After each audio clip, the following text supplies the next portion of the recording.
All right, we're doing a little late night work. I just now got a jigsaw and we're making templates because we're gonna start filling in all of that empty space. We got to make the wood backing, everything, so that we can get our structure. And once I have the full structure boxed in, I know how much airspace I have to work with to build a better box. So I'm going to show you what we got right now.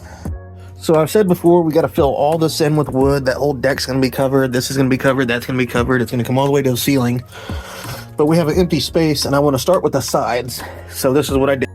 That's cardboard, and I made this little template to kind of get it started. And I'm going to bring this template over, oversize it a shit ton, trim it down, and slowly bring it in. And every time I bring it in, I'll mark a little bit more and take a little bit more off.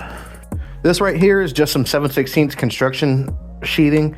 We're not going to actually make this the finished product. I'm going to make my template out of it because it's thinner material, and I don't have to spend as much time burning up blades on the thicker material. So here we go.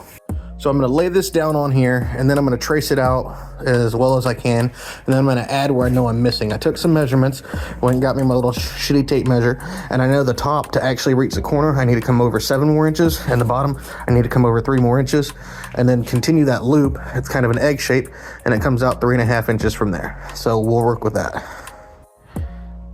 So now that I have it traced out good and well, kind of looks like an Among Us guy, I'm going to take my circular saw and cut the bulk of it off, and then come back with my jigsaw and hit all the fine lines. So I'm going to try and do a little bit of a time lapse. I don't do those a lot of me cutting this because no one wants to listen for 3 minutes of a saw just fucking going full tilt.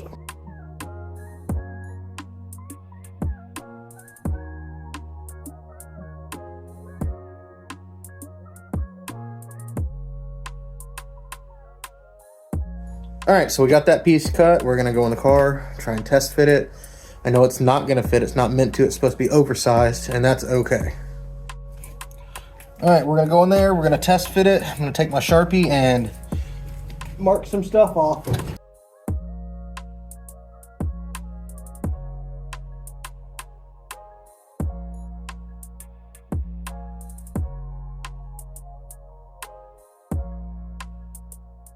So, this back half over here was a little bit boxier and needed to come in about 1 inch.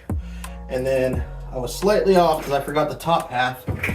So I needed to take 1.5 inches off there and about 1/2 inch off the bottom. So we're gonna go ahead and mark this line out and get that ready. I already have this ready, and it was bumping a little bit right here. So we're gonna round this over just a tiny bit and round this over a tiny bit.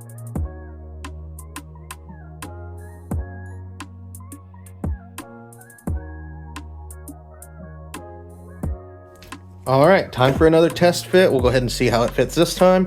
I expect to have to do this process 4 or 5 times just to get everything real nice and snug. It doesn't have to be absolutely perfect because on top of it being screwed down, I use fiberglass putty to seal in all the cracks and shit.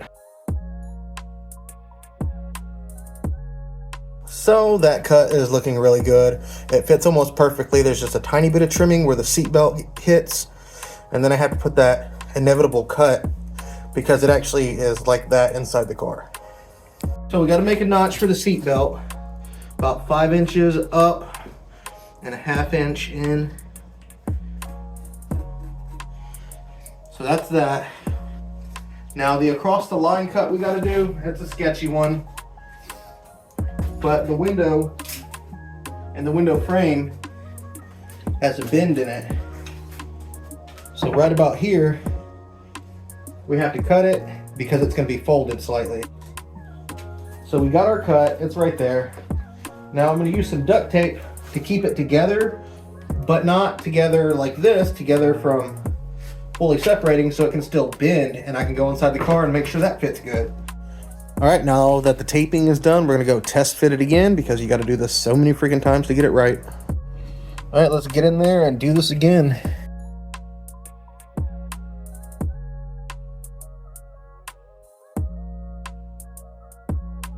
So right now, that's exactly what we need. And this is just gonna be the base layer, so it doesn't have to be absolutely perfect. It's just the shell that I then put everything else into. And once I put everything else into it, it'll be with a way denser material, way sturdier, a lot thicker. And that's when perfection will really come into play. All right, that's it for right now. I got a bunch of trim work to do. I'm gonna go ahead and edit this video and post it just so I have something up. And then I'll show y'all more probably tomorrow or the next day.